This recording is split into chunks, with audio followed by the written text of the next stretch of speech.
ರಾಜಧಾನಿ ಬೆಂಗಳೂರು ಸೇರಿದಂತೆ ರಾಜ್ಯದ ಸಾಕಷ್ಟು ಕಡೆಗಳಲ್ಲಿ ನಿನ್ನೆ ರಾತ್ರಿ ಮಳೆ ಬಂದಿರೋದು ಎಲ್ರಿಗೂ ಗೊತ್ತಿರೋ ವಿಚಾರನೆ. ಆದರೆ ರಾಜಧಾನಿ ಬೆಂಗಳೂರಲ್ಲಿ ಮಹಾಮಳೆಗೆ ವ್ಯಕ್ತಿ ಸಾವನ್ನಪ್ಪಿದ್ದಾರೆ. ಹಸೆಮಣೆ ಏರಬೇಕಾದ ವ್ಯಕ್ತಿಯ ದುರ್ಮರಣ ಆಗಿರೋದು ಇಲ್ಲಿ ವಿಪರ್ಯಾಸದ ಸಂಗತಿ. ಗಾಳಿ ಸಹಿತ ಮಳೆಗೆ ಕಾಂಪೌಂಡ್ ಕುಸಿದು ಬಿದ್ದಿದೆ, ವ್ಯಕ್ತಿ ನಿಧನರಾಗಿದ್ದಾರೆ. ಇಲ್ಲಿ ಹಸೆಮಣೆ ಏರಬೇಕಾಗಿತ್ತು ಆ ವ್ಯಕ್ತಿ, ಗಾಳಿ ಸಹಿತ ಮಳೆಗೆ ಕಾಂಪೌಂಡ್ ಕುಸಿತಗೊಂಡಿದೆ, ಆ ವ್ಯಕ್ತಿ ಸಾವನ್ನಪ್ಪಿದ್ದಾರೆ, ನಿಧನಗೊಂಡಿದ್ದಾರೆ. ಎಲ್ಲಾಗಿರೋದು ಘಟನೆ ಅಂದ್ರೆ ಗರುಡಾಚಾರ್ಯ ಪಾಳ್ಯದ ಗೋಶಾಲೆಯ ಮುಖ್ಯ ರಸ್ತೆಯಲ್ಲಿ ಆಗಿರೋದು. ಇನ್ನು ಮದುವೆಗೆ 15 ದಿನ ಮಾತ್ರ ಪಾಪ ಬಾಕಿ ಇತ್ತಂತೆ. ಪ್ರಾಣ ಬಿಟ್ಟಿರೋ ನತದೃಷ್ಟ ಯಾರು ಅಂದ್ರೆ ಆಂಧ್ರ ಮೂಲದ ಶಿವ ಕೈಲಾಸ ರೆಡ್ಡಿ ಅನ್ನೋ ವ್ಯಕ್ತಿ ಮೃತ ದುರ್ದೈವಿ ಅಂತ ಗೊತ್ತಾಗಿದೆ. 15 ದಿವಸದಲ್ಲೇ ಅವ್ರ ಮದುವೆ ಇತ್ತು. ಆಂಧ್ರ ಮೂಲದ ವ್ಯಕ್ತಿಯವರು ರಸ್ತೆಯಲ್ಲಿ ಪಾಪ ತಮ್ಮ ಪಾಡಿಗೆ ನಡ್ಕೊಂಡು ಹೋಗ್ತಾ ಇದ್ರು. ಶಿವ ಕೈಲಾಸ ರೆಡ್ಡಿ ಅವರು, ಅವ್ರ ಮೇಲೆ ಕಾಂಪೌಂಡ್ ಬಿದ್ದುಬಿಟ್ಟಿದೆ. ಮರಣೋತ್ತರ ಪರೀಕ್ಷೆಗಾಗಿ ಆಸ್ಪತ್ರೆಗೆ ಸದ್ಯಕ್ಕೆ ಮೃತದೇಹವನ್ನ ರವಾನೆ ಮಾಡಲಾಗಿದೆ. ಮಹದೇವಪುರ ಪೊಲೀಸ್ ಠಾಣೆಯಲ್ಲಿ ಪ್ರಕರಣ ದಾಖಲಾಗಿದೆ.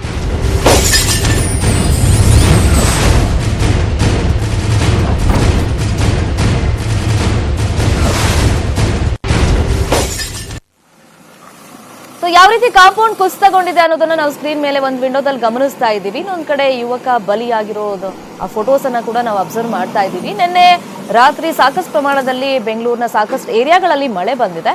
ಸೊ ಇವ್ರು ತಮ್ಮ ಪಾಡಿಗೆ ತಾವು ಬೈಕಲ್ಲಿ ಹೋಗ್ತಾ ಇದ್ರಂತೆ, ಆಂಧ್ರ ಮೂಲದ ವ್ಯಕ್ತಿಯವರು. ಸೊ ಇವ್ರು ಬೈಕಲ್ಲಿ ಹೋಗ್ತಾ ಇದ್ದಾಗ ಏಕಾಏಕಿಯಾಗಿ ಗಾಳಿ ಬಂದಿದೆ. ಕಾಂಪೌಂಡ್ ಮೊದಲೇ ವೀಕ್ ಇತ್ತು ಅಂತ ಕಾಣಿಸುತ್ತೆ. ಸೊ ಕಾಂಪೌಂಡ್ ಕುಸಿತಗೊಂಡಿದೆ, ಅವ್ರ ಮೇಲೆ ಬಿದ್ದುಬಿಟ್ಟಿದೆ, ಅವರು ನಿಧನರಾಗಿದ್ದಾರೆ. 15 ದಿವಸದಲ್ಲಿ ಮದುವೆ ಇತ್ತು. ಆಂಧ್ರ ಮೂಲದ ವ್ಯಕ್ತಿ ಅವರು. ಗರುಡಾಚಾರ್ಯ ಪಾಳ್ಯದಲ್ಲಿ ಈ ರೀತಿಯಾಗಿ ಘಟನೆ ನಿನ್ನೆ ನಡೆದಿರುವುದು. ಕಾಂಪೌಂಡ್ ಕುಸಿತಗೊಂಡು ಯುವಕ ಬಲಿಯಾಗಿದ್ದಾರೆ.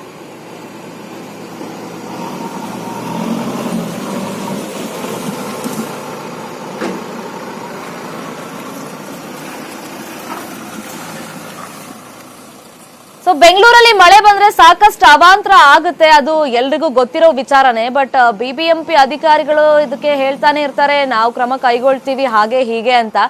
ಬಟ್ ಪ್ರತಿ ಬಾರಿ ಮಳೆ ಬಂದಾಗ ಒಂದು ಮಳೆನೆ ತಡ್ಕೊಳ್ಳಲ್ಲ ಆಕ್ಚುಲಿ ಬೆಂಗಳೂರು, ರಾಜಧಾನಿ ಬೆಂಗಳೂರು. ಆ ರೀತಿ ಪರಿಸ್ಥಿತಿ ಇದೆ. ಸೊ ಬಟ್ ಇಲ್ಲಿ ಕಾಂಪೌಂಡ್ ಎಷ್ಟು ವೀಕ್ ಇತ್ತೋ ಗೊತ್ತಿಲ್ಲ, ಒಂದು ಮಳೆಗೆ ಈ ರೀತಿ ಕಾಂಪೌಂಡ್ ಕುಸಿತಗೊಂಡಿದೆ. ಯಾರಿಗ್ ಸೇರಿದ್ದಿದ್ದು? ಸೊ ಮೊದಲೇ ಕಾಂಪೌಂಡ್ ವೀಕ್ ಆಗಿತ್ತಾ? ಎಚ್ಚೆತ್ಕೊಂಡಿರ್ಲಿಲ್ವಾ ಹಾಗಾದ್ರೆ ಓನರ್? ಬಿಬಿಎಂಪಿಗೆ ಸೇರಿದ್ದಾಯ್ತು ಅಥವಾ ಪ್ರೈವೇಟ್ ಯಾರಿಗಾದ್ರೂ ಸೇರಿದ್ದಾಯ್ತು ಅನ್ನೋ ಬಗ್ಗೆ ಇನ್ನಷ್ಟೇ ಗೊತ್ತಾಗ್ಬೇಕಾಗಿದೆ. ಬಟ್ ಇಲ್ಲಿ ದುರಾದೃಷ್ಟ ಅಂದ್ರೆ ಯಾವುದೋ ವ್ಯಕ್ತಿ ಬಲಿಯಾಗಿರೋದು. ಪಾಪ ತಮ್ಮ ಪಾಡಿಗೆ ಅವರು ರೋಡಲ್ಲಿ ಹೋಗ್ತಾ ಇದ್ರು, ಬೈಕಲ್ಲಿ ಹೋಗ್ತಾ ಇದ್ದಾಗ ಗಾಳಿ ಸಹಿತ ಭಾರಿ ಪ್ರಮಾಣದಲ್ಲಿ ಮಳೆ ಬಿದ್ದಿದ್ರಿಂದ ಕಾಂಪೌಂಡ್ ಕುಸಿತಗೊಂಡಿದೆ, ಯುವಕ ಬಲಿಯಾಗಿದ್ದಾರೆ.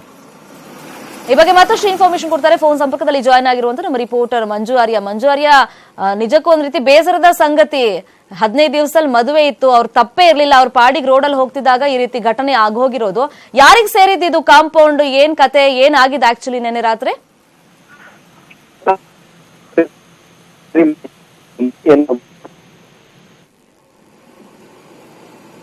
ಸಂಪರ್ಕ ಸರಿಯಾಗಿ ಸಾಧ್ಯ ಇಲ್ಲ ಅಂತ ಕಾಣಿಸುತ್ತೆ. ಮತ್ತೊಮ್ಮೆ ನಮ್ಮ ರಿಪೋರ್ಟರ್ ಮಂಜು ಆರ್ಯನನ್ನ ನಾವು ಮಾತಾಡ್ಸೋಣ. ಕಾಂಪೌಂಡ್ ಕುಸಿದು ಯುವಕ ಬಲಿಯಾಗಿದ್ದಾರೆ. ಗರುಡಾಚಾರ್ಯ ಪಾಳ್ಯದಲ್ಲಿ ಈ ರೀತಿಯಾಗಿ ಘಟನೆ ನಡೆದಿರೋದು. ಬೆಂಗಳೂರಲ್ಲಿ ಮಳೆ ಬಂದ್ರೆ ಸಾಕಷ್ಟು ಅವಾಂತರಗಳು ಆಗ್ತಾ ಇತ್ತು.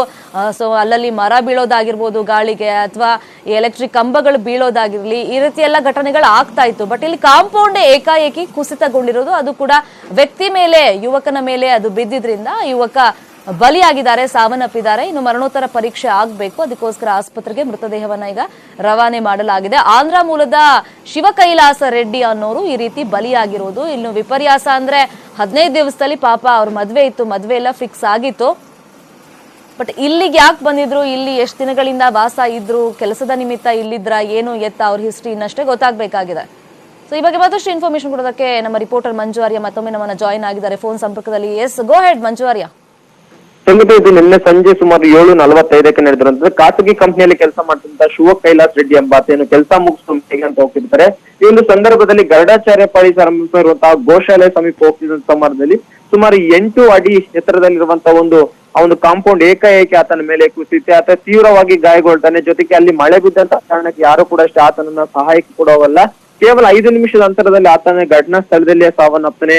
ಕೂಡಲೇ ಅಲ್ಲಿದ್ದಂತಹ ಸ್ಥಳೀಯರು ಮಹದೇವಪುರ ಪೊಲೀಸರಿಗೂ ಕೂಡ ಇನ್ಫಾರ್ಮೇಶನ್ ಕೊಡ್ತಾರೆ. ಕೂಡಲೇ ಸ್ಥಳಕ್ಕೆ ಬಂದ ಮಹದೇವಪುರ ಪೊಲೀಸರು ಕೂಡ ಅಷ್ಟೇ ಘಟನಾ ಸ್ಥಳವನ್ನ ಪರಿಶೀಲನೆ ಮಾಡ್ತಾರೆ. ಜೊತೆಗೆ ಆ ಒಂದು ಕಾಂಪೌಂಡ್ ಪ್ರಮುಖವಾಗಿ ಯಾರಿಗೆ ಸೇರಿದೆ ಅನ್ನೋದ್ರ ಬಗ್ಗೆ ಕೂಡ ಅಷ್ಟೇ ಪೊಲೀಸರು ಈಗಾಗಲೇ ಒಂದು ಪರಿಶೀಲನೆ ಮಾಡಿದ್ರೆ ಒಂದು ಸಂದರ್ಭದಲ್ಲಿ ಅಲ್ಲಿ ಮಹದೇವಪುರ ಸಮೀಪದಂತೂ ಗೋಶಾಲೆಗೆ ಸೇರಿರುವಂತಹ ಕಟ್ಟಡ ಜೊತೆಗೆ ಕೇವಲ ಒಂದು ವಾರದ ಹಿಂದಷ್ಟೇ ಆ ಒಂದು ಕಟ್ಟಡವನ್ನು ಕೂಡ ನಿರ್ಮಾಣ ಮಾಡಲಾಗಿತ್ತು.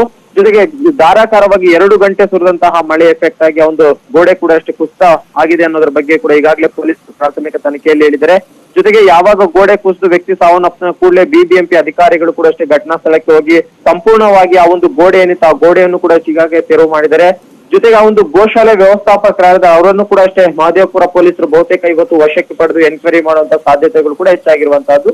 ಇದಿಷ್ಟೇ ಅಲ್ಲದೆ ಬೆಂಗಳೂರು ನಗರದಲ್ಲಿ ರಾತ್ರಿ ಇಡೀ ಕೂಡ ಅಷ್ಟೇ ಸುರಿದಂತಹ ಭಾರಿ ಮಳೆ ಎಫೆಕ್ಟ್ ಆಗಿ ಕೆಲವೊಂದು ಮರಗಳು ಕೂಡ ಅಷ್ಟೇ ತರಳಕ್ಕೊಳಿದ್ದು ಸಾಕಷ್ಟು ಪ್ರಮಾಣದಲ್ಲಿ ನಷ್ಟವೂ ಕೂಡ ಉಂಟಾಗಿರುವಂತಹದ್ದು. ಶರ್ಮಿತಾ, ಓಕೆ, ಥ್ಯಾಂಕ್ ಯು ಮಂಜು ಆರ್ಯ ತಮ್ಮೆಲ್ಲ ಇನ್ಫಾರ್ಮೇಶನ್ಗೆ. ಫನಿ ಚಂಡಮಾರುತದ ರೌದ್ರಾವತಾರದ ಪರಿಣಾಮ ತಮಿಳುನಾಡು, ಕರ್ನಾಟಕ ಸೇರಿದಂತೆ ಹಲವೆಡೆ ಭಾರಿ ಮಳೆಯಾಗ್ತಾ ಇದೆ. ರಾಜ್ಯಾದ್ಯಂತ ವರುಣನ ಅಬ್ಬರ ಜೋರಾಗಿದೆ. ನಿನ್ನೆ ರಾತ್ರಿ ಸುರಿದ ಧಾರಾಕಾರ ಮಳೆಗೆ ಜನರು ತತ್ತರಿಸಿ ಹೋಗಿದ್ರು. ಗಾಳಿ, ಗುಡುಗು, ಮಿಂಚು ಸಹಿತ ಮಳೆಗೆ ಜನರು ಕಂಗಾಲಾಗಿದ್ರು. ಸಿಲಿಕಾನ್ ಸಿಟಿಯಲ್ಲಿ ಮಳೆಯೋ ಮಳೆ, ಏಕಾಏಕಿ ಸುರಿದ ಮಳೆಗೆ ಜನರು ತತ್ತರ.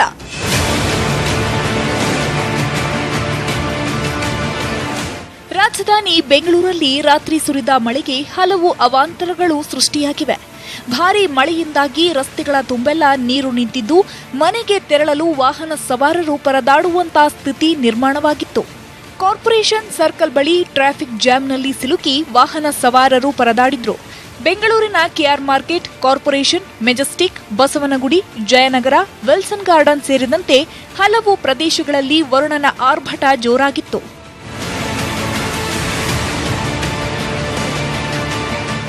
ಇನ್ನು ಬೆಂಗಳೂರು ಅಷ್ಟೇ ಅಲ್ಲ, ರಾಜ್ಯದ ವಿವಿಧ ಜಿಲ್ಲೆಗಳು ವರುಣನ ಆರ್ಭಟ ಜೋರಾಗಿತ್ತು.